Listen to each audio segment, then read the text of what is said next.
I'm writing a book of linked short stories about the very sexy subject of the history of the invention of Braille. And it's called The Spectator and the Blind Man. And this first story that I'm going to be performing this evening is from the man himself, Monsieur Louis Braille, when he was like 20 years old in 1829, and he was a real little egomaniac. And a genius, as we're wont to be when we're 20. I am blind, but even I have heard of David's painting of the death of Marat. Marat was, they say, dotted with ugly holes in his skin that oozed and gave him much pain. He only found relief in the bath, so that is where he stayed, with his writing table hovering above the surface of the water. He took the names of traitors and wrote them on his guillotine list. He was stabbed by Mademoiselle Corday, a girl who hoped to stop the madness. But of course David, genius though he may have been, was ever the sycophantic horror of the revolution. He bathed the scene in a holy light, forever casting the mastermind of the reign of terror, a martyr in the gullible eye of the spectator.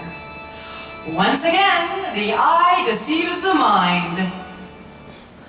Now these school officials paint me a rebel because I dare to teach a writing system that works better than that of poor old Father Hoy. So much for progress. These petty pedants of ours wouldn't know a useful thing if it bumped them on the back of their heads. Ha! Bumps! That's the name of the game. With bumps, we can read and write. Would poor old Father Hoy have stopped my system from being taught just because it was better than his own? Probably. Sighted people have such fragile egos.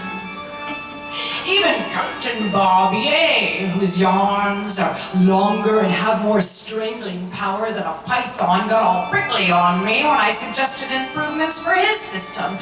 My God, as if anything man creates could be born perfect. There is always something to be done to fine-tune even the most magnificent of instruments. Behold the organ at Saint-Germain-du-Pré. For 200 years, they thought that there could be nothing better, and then came the organ at Notre Dame. I hope to get my hands on that lady someday. And my feet, too. But the point is that with each new great organ built, the air pumps more efficiently. The levers glide more smoothly, and the stops are placed ever more precisely. There is something divine in progress. Perhaps even God is a tinkerer. One could wish for some improvements. Hear me, Lord, my suggestion for the next version of us, Man 2. Please, make the eyeball a little less delicate. Seems a very important organ to be so vulnerable. Or else make us humans less clumsy. Hear my sad song. My father was a sad saddler was he, for I, his little boy, would be a saddler too. Sitting on my daddy's bench, I took the awl in hand. The awl missed its mark and found my eye! And well, there's no more music in the story of the infection that spread from the poked out eyeball to the other and made me blind. Womp womp. Happily, my sad parents did not allow me to fall into helplessness. They encouraged me to study with my brother and sisters, and then they learned of this place and sent me here to be educated. I was so excited. They said that there would be books for me. And to be fair, there were books, 3 books. Each of them, a grammar book, a prayer book, and a history of France, weighed more than I did. Those 3 books had been commissioned way back before the Revolution, when the aristocracy was feeling panicky and philanthropic. But ever since the fight for liberty and equality seized the soul of France, there's been no money for making blind people books. Not only are the embossed books enormous and expensive to produce, but they are really fucking hard to read. The raised letters are so long and take so long to feel that by the time you get to the end of the sentence, you've forgotten the beginning. Nonetheless, I read them and I reread them, the whole time thinking there has got to be a better way. Then when I was 12, Captain Barbier came with his night system that he called his night writing, that he called sonography, because the dots and dashes he poked out on thick paper represented sounds, military intelligence that could be read in the dark, without a torch, without alerting the enemy. It was a revelation. The raised dots were so much easier to feel than the raised lines, and not only could we read the dotted signs, but with a small pointed tool we could poke out dots of our own.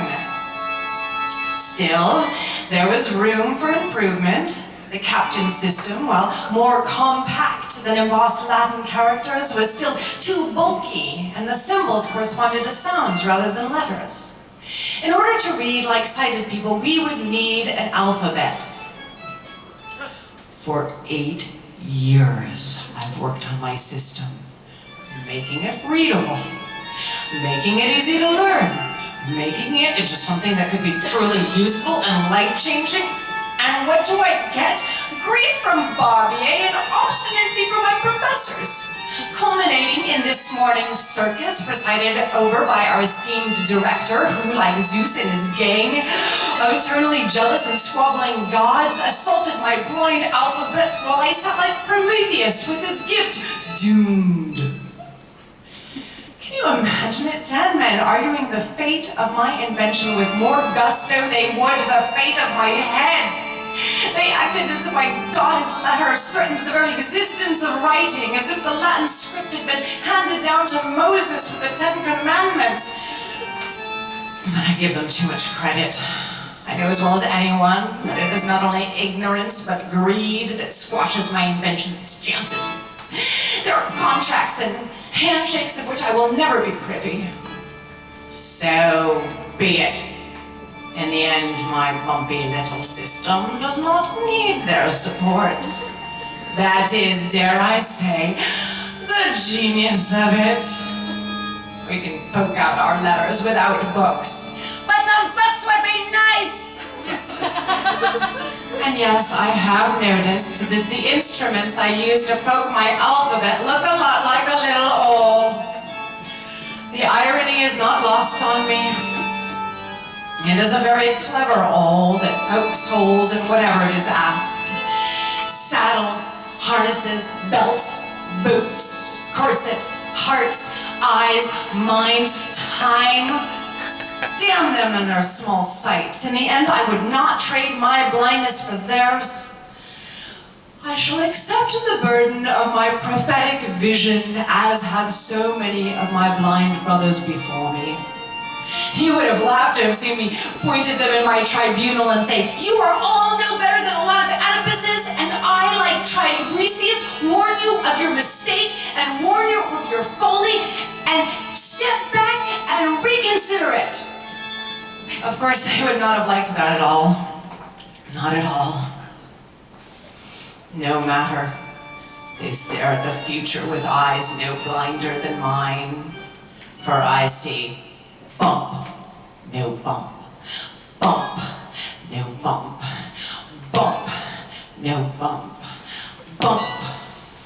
As a binary code that will someday link blind technology with that of the sighted in a language so precise as to reveal their Latin characters as chicken scratch.